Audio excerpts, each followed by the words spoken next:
Madame, Monsieur, bienvenue à Métro News. À la une de l'actualité, la Banque de la République d'Haïti annonce dans un communiqué que le système de paiement interbancaire haïtien, le SPI, est à nouveau opérationnel. Parallèlement, la Banque centrale a fait savoir qu'elle poursuit ses travaux en vue de rendre incessamment le PRONAP opérationnel également. La situation des droits humains dans le pays est dramatique. C'est ce qu'a fait savoir l'expert indépendant des Nations Unies pour Haïti, William O'Neill. Selon lui, les mauvaises conditions de détention dans les prisons haïtiennes, le dysfonctionnement des écoles, la crise sanitaire et sécuritaire témoignent de la gravité de la situation en Haïti. Et puis, le secrétaire général du Rassemblement des démocrates nationaux et progressistes, RDNP, le docteur Jean-Ardouin Charles, croit que les élections ne sont pas possibles dans le pays dans les conditions sociopolitiques actuelles. Selon lui, la présence d'une force militaire étrangère est nécessaire pour aider à résorber la crise haïtienne.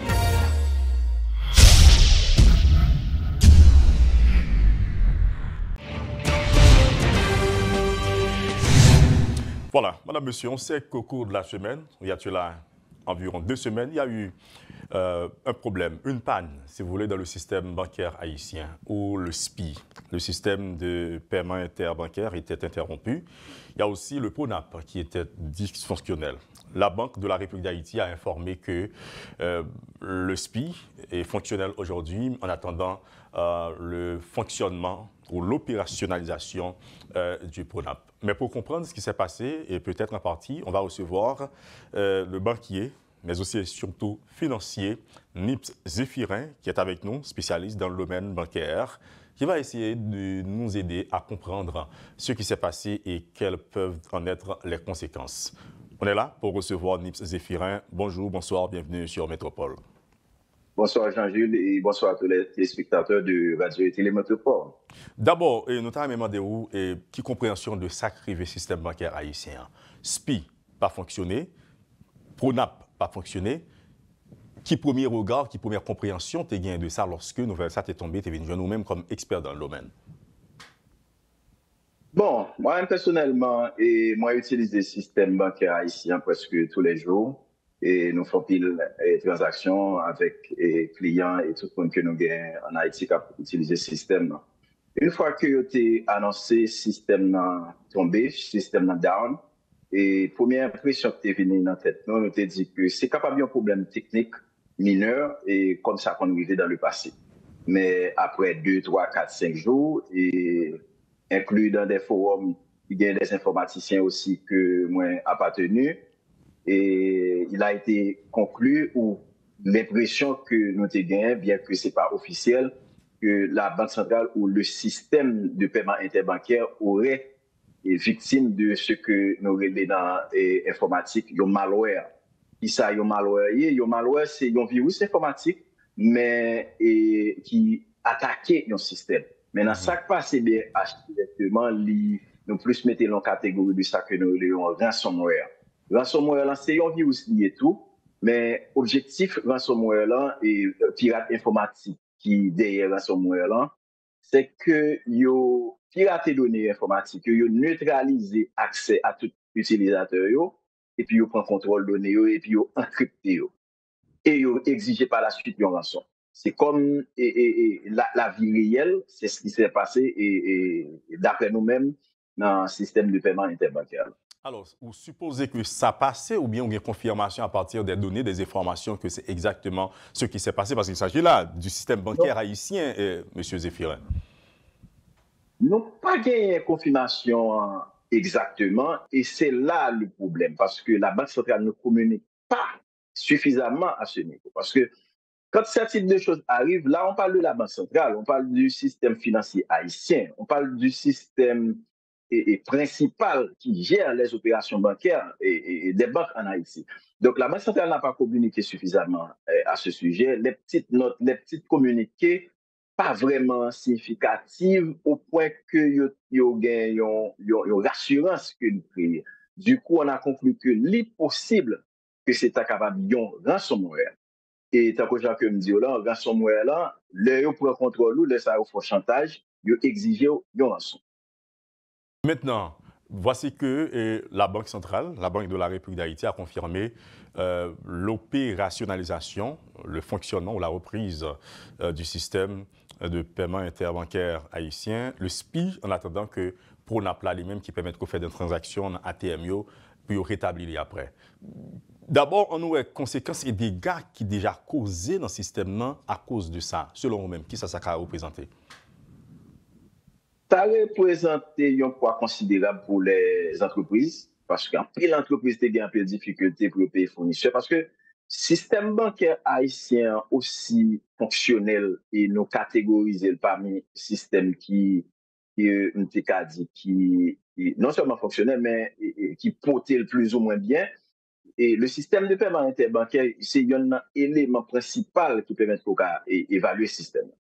Alors, là, ça arrivait et il y en a un petit gros.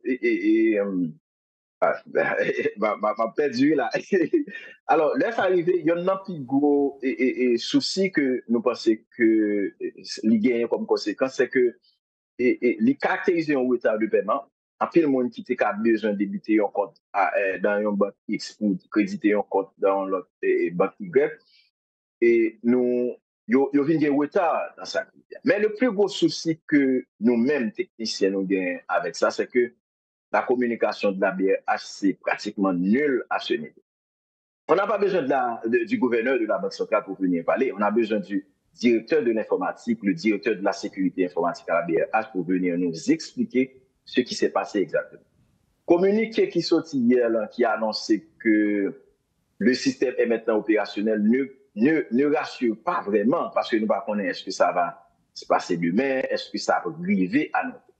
Donc, conséquences graves et ils créent une incertitude quant à l'utilisation du système. Maintenant, en ce qui a trait au PRONAP, d'après vous, est-ce que le fait que jusqu'à présent, les POCO opérationnels, est-ce que ça représenterait un manque à gagner pour la clientèle de manière générale? Alors, PRONAP, là, c'est un réseau ATM que Banque centrale mettait sur le marché, côté que au cap débiter compte dans n'importe qui banque, que dès qu'on a 4 PRONAP, on peut utiliser ATM PRONAP pour débuter compte dans n'importe qui banque. Donc, même si vous êtes client Capital Bank, si vous avez un compte PRONAP, si vous avez un carte de débit PRONAP, vous pouvez passer dans ATM et pour débuter compte directement. Est-ce que PRONAP représente une couverture nationale au point que ça impacte les clientèles là considérablement? Bon, je ne pense pas ça parce que PRONAP est pratiquement en phase embryonnaire et c'est pas trop vraiment un déploiement qui était trop considérable sur le système et ATM qui est le PRONAP. Maintenant, il y en a notamment avec vous également. Nips Zéphirin. Donc, on est que le SPI, c'est à l'intérieur du pays interbancaire. Donc, quelque part, est-ce que vous pensez que ça capable bien une répercussion sur le suivi d'une banque haïtienne à une banque étrangère, qui c'est une transaction pareille, donc d'une banque haïtienne à une banque étrangère? Est-ce que vous pensez que ça capable fragiliser donc ces types de transactions, ça nous les SWIFT là? Non, aucun rapport avec le SWIFT. Le SWIFT, c'est le réseau international. Et en fait, le SWIFT, c'est un réseau international. En fait, c'est un pont qui facilite des transactions sur le réseau international entre les banques. Le SWIFT n'a aucun rapport avec le SPI. Le SPI, c'est le système de paiement interbancaire haïtien, qui facilite l'échange entre les banques haïtiennes exclusivement. Et c'est un système 100% haïtien, exclusivement haïtien, conçu par des techniciens haïtiens. Je crois que c'est la firme Tubo System qui concevra. C'est un système plus ou moins robuste, jusqu'à preuve du contraire. Et il n'y a pas aucun rapport avec le SWIFT en soi. SWIFT, c'est pour effectuer des transactions internationales. Maintenant, Nips Zéphirin, est-ce qu'il y a possibilité que de telles pannes reproduisent dans le système lorsque, pour le commun des mortels, pour la clientèle, qui d'abord pas une connaissance approfondie sur la question système bancaire, mais pour le grand public de manière générale, y a-t-il possibilité que de telles difficultés soient capables de reproduire dans le système bancaire haïtien? Non, il ne s'agit pas seulement du système bancaire haïtien. Et en fait, ce qui se passe maintenant à la BRH, c'est pas ça qui passe qui pose problème. C'est gestion de la situation qui pose problème. Parce que piratage informatique ou du moins le ransomware existe partout. Donc, que ce soit aux États-Unis ou dans d'autres pays, pirate informatique très actif et il a essayé de jouer une façon pour pirater les banques. Donc, c'est pas parce que pas arrivé à qui cause que ça, c'est lui-même qui est le vrai problème. Non, c'est la façon dont la BRH a géré le problème qui cause. Et il y a toujours possibilité. On parle d'informatique.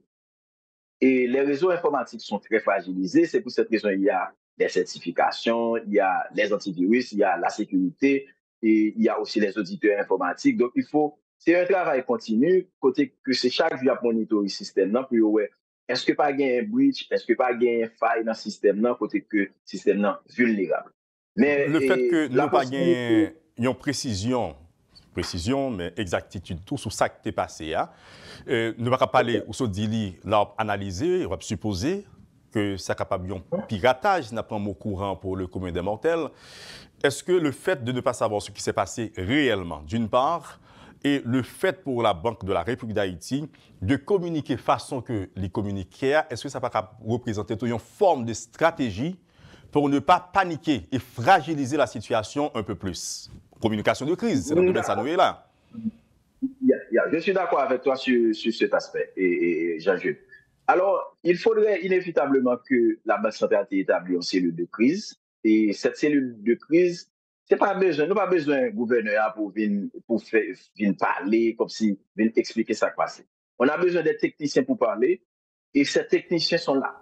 On a besoin du directeur de l'informatique de la BRH, on a besoin du directeur de la sécurité d'informatique de la BRH. C'est mon ça pour qui vient parler, pour qui dit OK, nous faisons face à un problème technique, et ce problème technique, nos techniciens travaillent, nos analystes, nos programmes, ils travaillent pour être capables d'éviter que le problème, pour être capable de résoudre le problème. Non?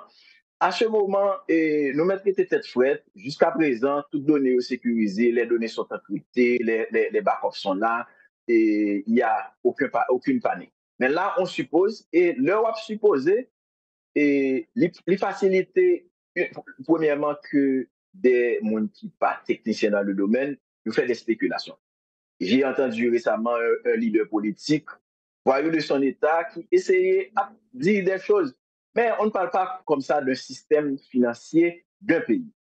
Donc, du coup, pour moi-même, je pense que le plus gros problème que ça a gagné, c'est que la Banque centrale n'a pas établi une cellule de communication de crise qui pourrait permettre de rassurer les utilisateurs des banques. Parce que, moins supposé que c'est un ransomware, mais ça peut arriver que c'est beaucoup plus grave que ça. Donc, c'est pour cette raison qu'il nous faut des explications, il nous faut de la clarification, de manière à ce que même si ça t'arrive à l'avenir, on dira que, OK, on a des techniciens capables de gérer le problème, ça va gérer bientôt, etc. C'est comme ça. Maintenant, Nips Zéphirin, c'est comme si pendant qu'on parlait là, m'attendez où te lire une première note que Banque de la République lui fait sortir. Pour que ça me dise ça, ils font annonce pour te confirmer les problèmes dans quelque part. Et de l'autre, il y a cette autre note. Mais ça nous a avec vous, et Nips Zéphirin, est-ce que ça n'a pas un impact sur l'image bancaire haïtienne? Que ça va en panne quelconque, c'est-à-dire au niveau international. Ah, si votre banque ou bien votre système bancaire ferait face à de telles situations, est-ce que ça n'est pas capable de fragiliser, mais aussi toucher à la crédibilité du système bancaire haïtien, le fait que gagne de tels problèmes qui arrivent là-dedans, on a parlé de système informatique, là, système bancaire aussi. Mon cher, je pense que c'est une très belle approche qu'on fait là. Alors, il faut préciser que le problème qui arrive à lié uniquement au système de paiement interbancaire, mais il n'est pas lié aux banques directement. Il est lié uniquement à la BRH. Donc, les banques restent intactes. Les banques n'ont pas communiqué au point que vous a dit qu'ils ont fait face à des difficultés techniques de ce type et ça a passé dans la BRH.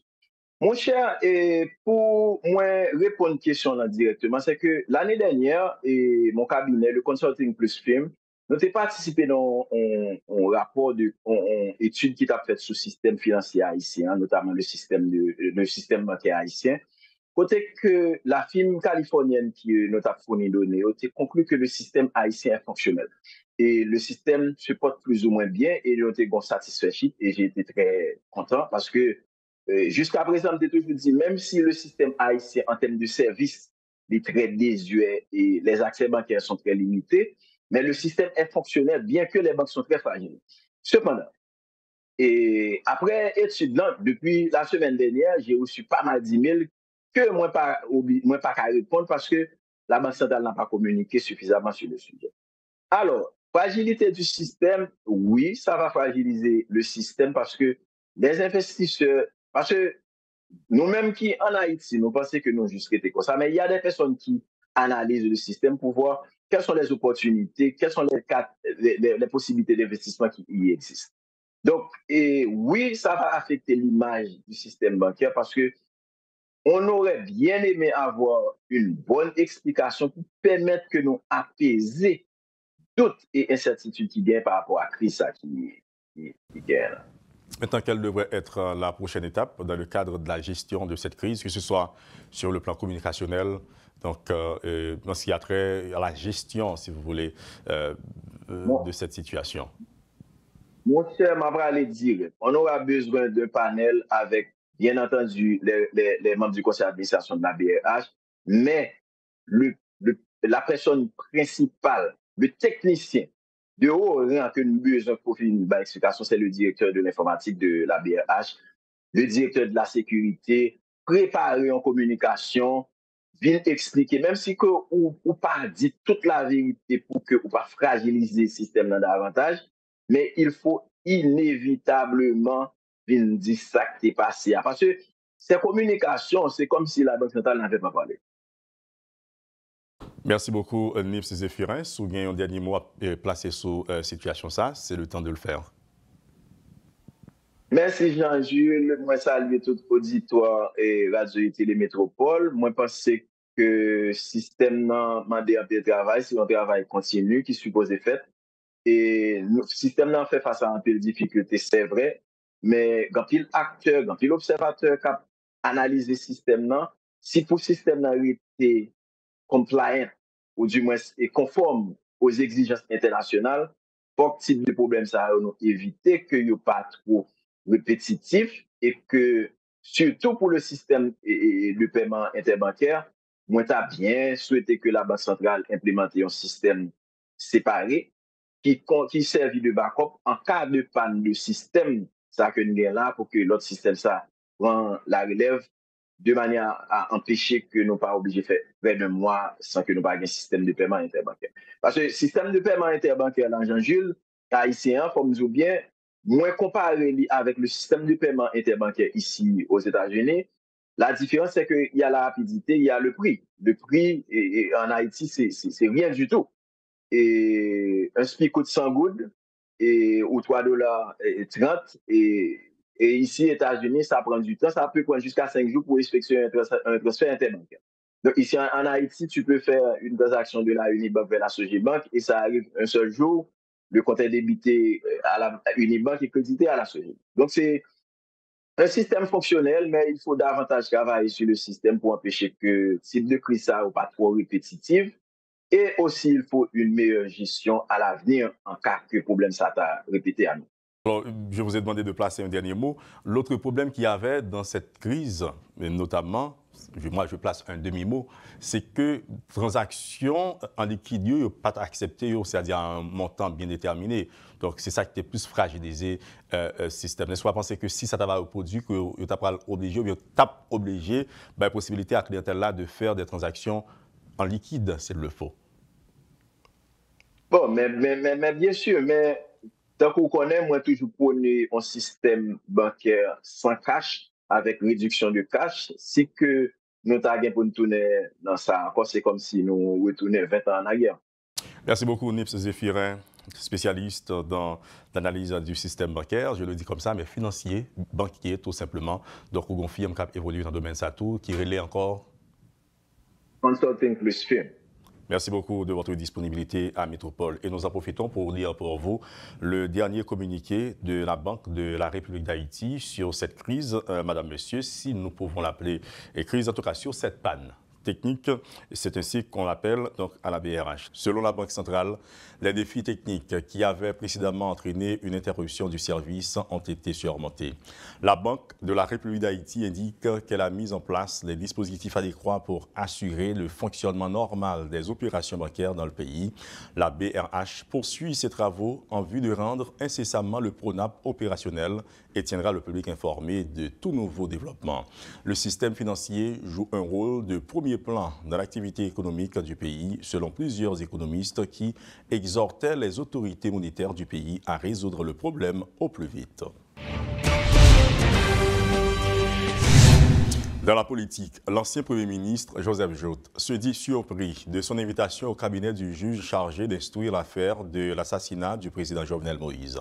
Il a rappelé qu'il n'était plus aux affaires lors du crime. Par ailleurs, il a expliqué pourquoi il a déclaré à sa sortie du cabinet du juge qu'il aurait fallu le tuer pour assassiner le président Jovenel Moïse, évoquant l'efficacité de son service de protection qu'il mettait régulièrement au service du chef de l'État. C'était pénible. Pour plusieurs raisons. Je n'ai pas gagné pour eux avec le mort président Jovenel Moïse. Je n'ai pas aux affaires, je n'ai pas de chef encore, pas de premier ministre, pas de ministre. Et bon, c'est vrai, le président, c'était un amis militaire parce que nous étions capables de parler toute bagaille avec elle. Toute bagaille. Nous étions capables de parler. Mais après me démissionner, c'est lui qui qu'on relève, mais pas qu'on relève, sauf pour son anniversaire. Il pose une question, des fois il relève tout, et puis il fait deux blagues, et puis il dit, mon cher, allez, attendez, papa. Et ou même, quand il y a tout le temps pour dormir, moi-même, c'est quand il y a un font dormir. Je dis, mon cher, je suis bien content d'aller parce que c'est dormir, je dormir, réveiller, là, quand il y a pas travailler comme 4 jours, tu es dérangé, je dormir. C'était comme ça. Et l'autre raison, c'est que le juge l'a convoqué. Un, je n'ai pas gagné pour voir ça. Deux, j'étais vraiment étonné de me recevoir la convocation du juge là. Il faut me dire que je ne suis pas là. Je suis obligé de courir venir pour me venir jouer le juge là, parce que c'est le monde qui respecte la justice, qui est chef. Et puis c'est le jour anniversaire président que je goûté pour oublier. Parce que Jovenel Moïse, ce n'est pas facile pour m'oublier Jovenel. Malheureusement, à minuit, téléphone me rappelle que c'est fait président. Et le me réveiller dans dormi, le temps pour me prendre ensemble, pour me comprendre que Jovenel parle comme pas besoin de relève. Et pas dormir encore de minuit à matin, je vais le côté magistrat. Je ne vais pas raconter ce qui question magistrat a posé parce que je n'ai pas de droit à ça. Oui, mais ou même qui ça t'a cherché. Bon, écoutez, magistrat, probablement, il rencontre plusieurs personnes qui ont une connexion avec lui, qui travaillent avec lui, qui connaissent la méthode de travail. Et magistrat compte toute vie. Je me ça. Qu'est-ce que ça me devait dire, M. Théodore? Écoutez, et nous avons une chance que mon ami, mon ex-ministre Claude Joseph, pas de bien. Nous sommes ministre de l'Environnement. Nous avons tissé des relations très étroites avec presque tous les dirigeants de la région, dont nos frères et sœurs dominicains. Capable de faire ici sous frontière là, je ne dois pas comprendre qui est-ce qui a sorti à partir de données à Bamoué sous frontière là ici. Parce que bon, pour qu'on commence, ça y est, les structures de sécurité à ici. Mais de bon entrer en République dominicaine, je connais que tu es entré en République dominicaine. Et je connais ça demain matin. Parce que les autorités dominicaines, c'est des gens qui gèrent la sécurité dans le pays, à tous les niveaux. Hein? À tous les niveaux. C'est-à-dire, les gens qui rentrent tout, les autorités haïtiennes, l'immigration, la police, ils ne sont pas dire qui est-ce qui est entré. Mais les autorités dominicaines connaissent les gens qui quittent le territoire à n'importe quelle heure du jour et de la nuit. C'est-à-dire, tu as gagné certaines informations. Ensuite, j'avais un ministre de l'Intérieur Nous avons un ministre intérieur qui est à terre. Le président m'a dit ça. Moi à terre. So, chaque matin, ministre de l'Intérieur, moi, il pour relève à 6 h du matin. Pile. Qui va même un bon signal la Kaili, c'est son côté le déplacer pour aller camper pour le relève. Pour le bonne information. Et il y a des nationalités, leur rentrée dans le pays par avion, par mer ou par terre. Moi, j'ai gagné 4 nationalités que je ne peux pas citer là. Et m'a veillé depuis que je descends entrer en Haïti jusqu'à ce que j'aille. Ça qui parle arabe. Bon, il y a des gens qui parlent arabe, qui pour suivre, pour parler avec eux, et puis pour me connaître ça, je viens régler en Haïti. C'est-à-dire, si on ne pas comprendre, par exemple, dans l'environnement qu'a le président sur route là, eh bien, je n'ai pas besoin de parler avec l'USGPN et pour moins sécuriser route qu'a le président ou même la Kaili. C'est une histoire comme ça. C'est-à-dire, le président, il a choisi dans ses côtés le lait, il a choisi le non-bar, mais si je connais le non-bar, automatiquement, je transporte dans la zone bar là. Parce qu'il y a un droit sous, président. Il y a un droit sous. Oui, mais écoutez, M. Théodore, ça c'est son affaire. C'est-à-dire, cette histoire de chef sécurité président, ça c'est lui. Moi-même, j'avais la responsabilité. Parce que, en tant que Premier ministre, j'étais co-dépositaire de la souveraineté nationale avec le président de la République. Donc, si même Jean m'obligeait à débrouiller, me commettre Jean-Jacques pour me bailler sécurité dans le pays, mais le chef de la nation, que je connais qui visait, parce que le président a un pile ennemi, et des gens qui n'ont pas d'adversaire politique, non, ennemi politique, qui avouent que c'est ennemi président. Donc, moi-même, je m'oblige à veiller chaque monde, veiller, bon, pas à l'entrée dans la vie privée, mais écoutez, si la machine passe dans une zone, il faut que les machines passent dans une zone. Bon, tu as gagné certaines informations et tu as gagné des indices tout. Malheureusement, je ne suis pas capable de remonter à un monde qui t'a fait l'eau, mais je prends une décision qui est plus facile, par exemple, déplacer le président d'une zone à l'autre, et estimer que le président n'est pas en sécurité côté lié. Et chance que j'ai avec lui, c'est que bon l'homme te ballon information et puis il a répété ça et puis il me dit après je dis pas bonne information encore. M'a juste pris une décision, monsieur le président de la République. Le parti Rassemblement des démocrates nationaux et progressistes, le RDNP, exprime ses préoccupations par rapport à la conjoncture sociopolitique actuelle. En marge de la cérémonie commémorative du 9e anniversaire du décès du fondateur du parti, le docteur Leslie François Maniga, le secrétaire général du RDNP a aussi déploré la dégradation du système sécuritaire où des bandits continuent de rançonner des gens pour avoir accès à certaines zones.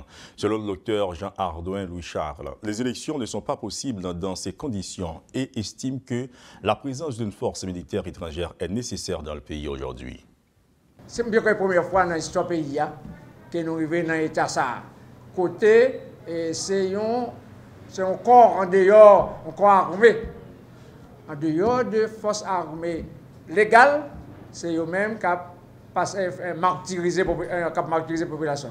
Donc, kidnapping fait tout bagaille dans le pays. À part la misère, mais kidnapping, c'est la première fois qu'on pays, Haïti a un kidnapping comme ça. Et en Amérique, c'est l'Haïti qui est comme ça. Qui a un groupe armé qui a kidnappé la population, qui a pris la population, qui ferme Matissan pour le sud. Il ferme le sud, il ferme le nord, donc pour passer par un côté pour passer. C'est eux qui ont dirigé, parce que eux qui ont droit d'où, on va faire passer Matissan. Et puis, nous avons deux impôts. Un impôt par l'État, et même ils prennent taxe. Là, on passe, il faut payer, et comme si on fait payer péage, pour passer comme si on construit route là. Donc, tout côté, il faut pré-payer. Non, non, c'est pré-payé. Avant, parce qu'on était payé déjà. Donc, voilà, pour nous-mêmes, c'est une situation très grave. Et ensuite, dans l'État, on toujours dit ça, et ça nous va le combattre. En général, depuis dans l'État, manquer honnêteté. Parce que l'État fait corruption. Haïti, c'est un deuxième pays en Amérique là, qui est plus corrompu. Donc nous toujours faut combattre ça. Donc le pays a vraiment une situation grave et nous connaissons une force qui est plus forte que force l'État, c'est force ça qui a empêché toute bagaille faite dans le pays. Donc force ça, c'est nous pas diminuer force, si nous ne pouvons pas éradiquer, nous ne pouvons pas prendre une solution. Quand même, nous pensons parce qu'on ne peut pas arrêter sans élection. Ça, c'est un bagage fondamental. Mais pour gagner l'élection, tout, nous ne pouvons pas gagner l'élection, et puis pour ne pas faire campagne. Il faut faire campagne. Donc, il faut gagner sécurité. Il faut gagner sécurité inévitablement pour faire campagne. Parce que l'élection qu'on fait l'autre, même pays étranger participer là-dedans, il fait coquin là-dedans. Il faut une élection vraiment démocratique, crédible, inclusive. Ah, sécurité. Normalement, c'est journaliste. Essentiellement, pour sécurité, tu as sorti en Haïti. Et ça fait d'accord avec le groupe qui m'a dit qu'il faut gagner une force robuste, assez forte, qui peut aider la force nationale nous gagner pour la sécurité. Parce que nous, depuis longtemps, la force nationale a perdu force par rapport à l'autre force qui gagne. Donc, ça veut dire inévitablement, pour moi, personnellement, il faut gagner aide. Il faut gagner aide pour aider nous, contrer les gens qui parlent haïtien et haïtien vivre. La situation des droits humains dans le pays est dramatique. C'est ce qu'a déclaré l'expert indépendant des Nations Unies pour Haïti. Selon William O'Neill, presque aucun droit inhérent à la personne humaine n'est respecté dans le pays. Il cite en exemple la situation infra-humaine qui prévaut dans les prisons haïtiennes, le dysfonctionnement des écoles, la crise sécuritaire et sanitaire dans le pays. Par contre, William O'Neill croit qu'il y a encore de l'espoir pour sortir Haïti du chaos. Il se propose de faire des plaidoyers auprès des Nations Unies pour s'engager plus sérieusement pour aider le pays à sortir de la situation chaotique actuelle. L'expert indépendant des Nations Unies répondait aux questions de Métropole sur la situation d'Haïti. Monsieur William O'Neill, bonjour, bonsoir, bienvenue sur Métropole. Merci beaucoup, c'est un grand plaisir pour moi d'être avec vous. On sait que ce n'est pas votre première visite en Haïti, mais au cours de celle-ci, quel est votre premier constat de la situation des droits humains dans le pays? Bon, la situation des droits humains en Haïti est dramatique. J'ai vu des problèmes énormes dans tous les domaines, dans le domaine des droits économiques, sociaux et culturels, surtout accès à l'alimentation, à l'éducation et à la santé. Dans le domaine des droits civils et politiques, il y a des problèmes dans le système de justice et surtout dans les prisons, où les gens restent dans des conditions infrahumaines, la grande majorité sans avoir été jugés. Ils attendent des mois, des années, des fois, pour un jugement, un procès, et la majorité sont sans avocat. Donc je vois aussi le problème de l'insécurité causé par des gangs, des groupes armés, qui est à la base de pas tous les problèmes, mais pas mal de problèmes qu'on voit ces jours-ci en Haïti. L'insécurité pèse sur la population, elle vit avec beaucoup de peur, elle ne peut pas se déplacer. Et aussi, il y a des recrutements des enfants dans ces gangs. Et les gangs font des exécutions sommaires. Et vraiment, c'est un problème grave. On sait que vous avez une voix et aussi vous êtes écouté au sein de l'Organisation des Nations Unies comme expert indépendant notamment, qui est en mission ici. D'après vous, par où devrait-on commencer pour résoudre toute cette situation, tous ces problèmes? Vous parlez de la sécurité, de l'éducation, de la santé, donc c'est un problème global, multisectoriel. Où est-ce qu'on devrait commencer d'après vous? Je crois qu'il faut commencer avec les institutions d'État qui ont la responsabilité de garantir des droits. Et c'est difficile, je dois dire, c'est difficile dans cette conjecture, mais quand même, je crois que l'État peut faire plus et peut faire mieux. Concernant les prisons, pourquoi pas envoyer des juges et des commissaires régulièrement pour traiter des dossiers dans les prisons. Ça ne coûte pas très cher, ce n'est pas compliqué, ce n'est pas trop de technologie, c'est quelque chose de volonté.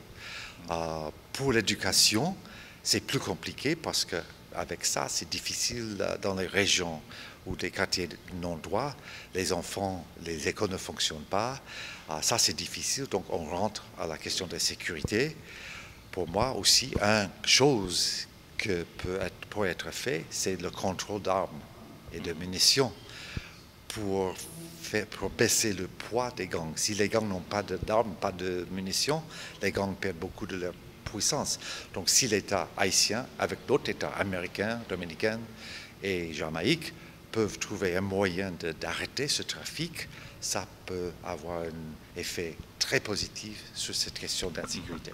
Il y a cela quelques mois, et depuis toujours, s'il le faut, le gouvernement haïtien a sollicité de la part de la communauté internationale, notamment de l'Organisation des Nations Unies, du Conseil de sécurité, un appui robuste pour venir en aide au pays, aider à éradiquer le grand banditisme. On dirait qu'on tourne autour du pot dans le cadre d'une réponse directe et pragmatique pour aider Haïti. Quel est votre regard là-dessus? Est-ce que vous pensez qu'il y a de la négligence, de l'indifférence à propos d'Haïti en ce sens, puisque le Conseil de sécurité ne veut pas se prononcer de manière pragmatique sur le sort d'Haïti?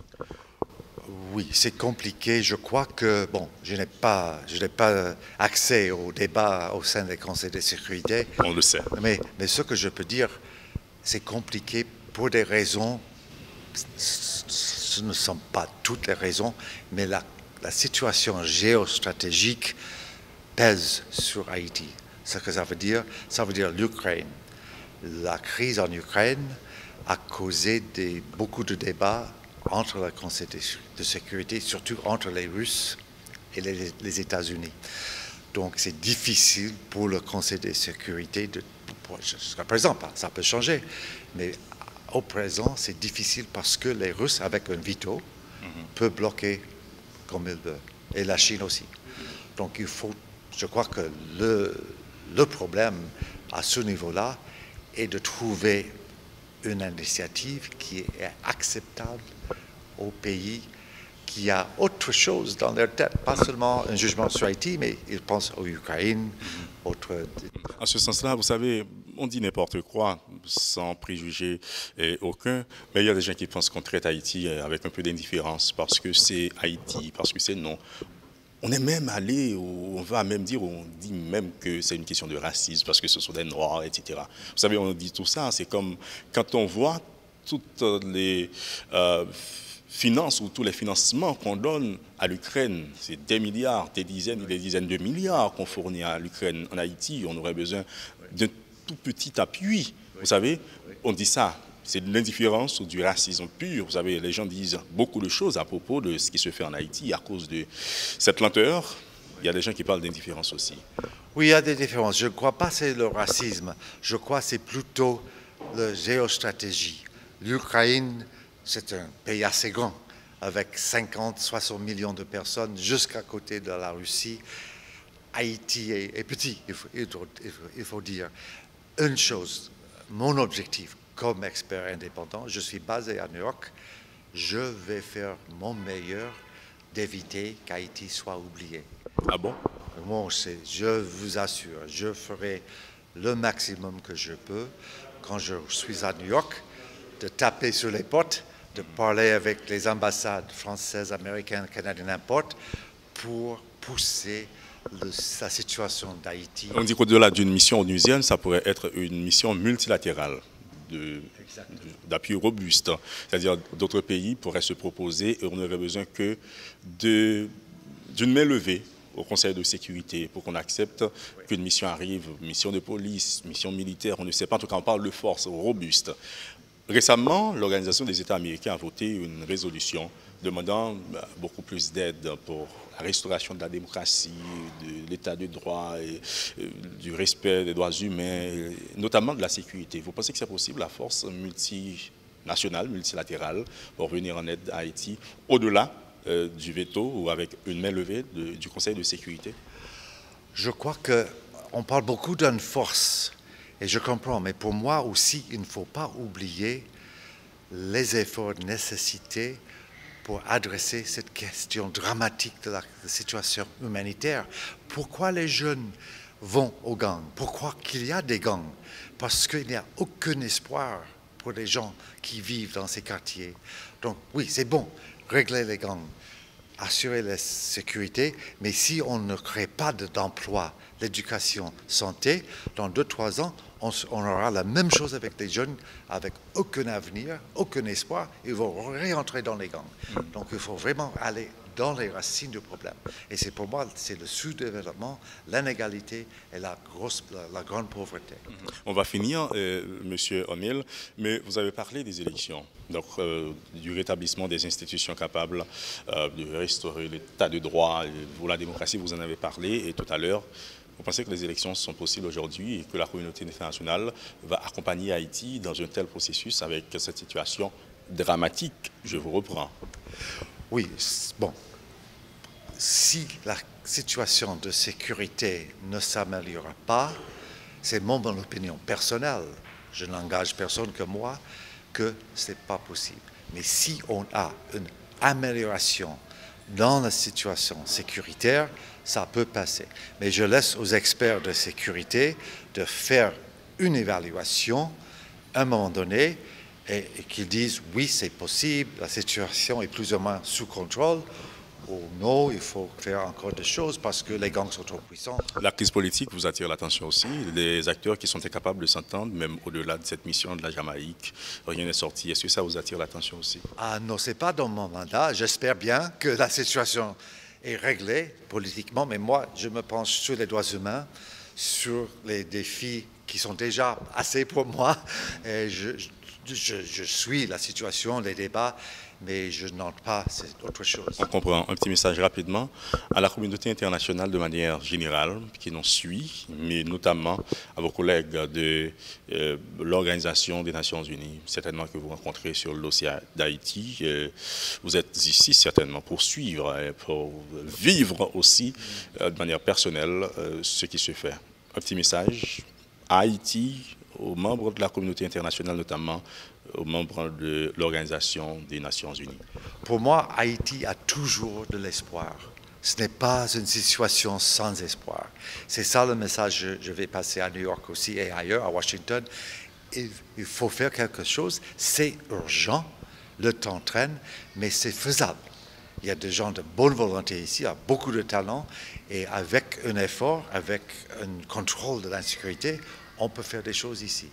Donc, vous avez rencontré le gouvernement, le Premier ministre notamment. Oui. Qu'est-ce qu'il vous dit? Qu'est-ce que vous vous dites? On a parlé sur la situation, on a parlé sur la détention préventive, premièrement. C'était très intéressant. On a parlé avec le ministère de la Justice, on a parlé avec le président de la Cour de cassation, autres organes gouvernementaux. Et ce qui est très intéressant est que, je crois, j'ai l'impression qu'ils comprennent que c'est vraiment dramatique, il faut aller vite. Merci beaucoup, M. William O'Neill, expert indépendant des droits humains au sein de l'Organisation des Nations Unies. Merci de votre disponibilité à Métropole. C'est à vous, je vous remercie. Merci beaucoup pour l'invitation. C'est un grand plaisir et un honneur pour moi d'être en Haïti. Le barreau de Port-au-Prince a organisé mercredi une cérémonie d'hommage en mémoire du bâtonnier Maître Montferré Dorval. Des membres de la Bazoche en ont profité pour exprimer leur indignation par rapport au laxisme des autorités étatiques dans le cadre de l'avancement de l'enquête sur l'assassinat de Maître Montferré Dorval. Suivez ce reportage de Rodolphe Pierre-Louis. Ce 28 juin marque le 34e mois depuis que le bâtonnier Maître Montferré Dorval a été assassiné à Pèlerin 5 devant sa résidence officielle. C'est l'occasion pour le barreau de Port-au-Prince d'organiser une cérémonie d'hommage en son honneur et de présenter également un extrait d'un texte que le bâtonnier a rédigé avant même d'être assassiné. C'est également l'occasion pour d'autres membres du barreau de Port-au-Prince de rappeler des travaux effectués par le bâtonnier Maître Montferré Dorval. C'est aussi l'opportunité pour l'ancien bâtonnier Maître Carlos Hercule de faire la décantation pour des avocats qui s'avèrent à la fois hommes de loi et hommes politiques.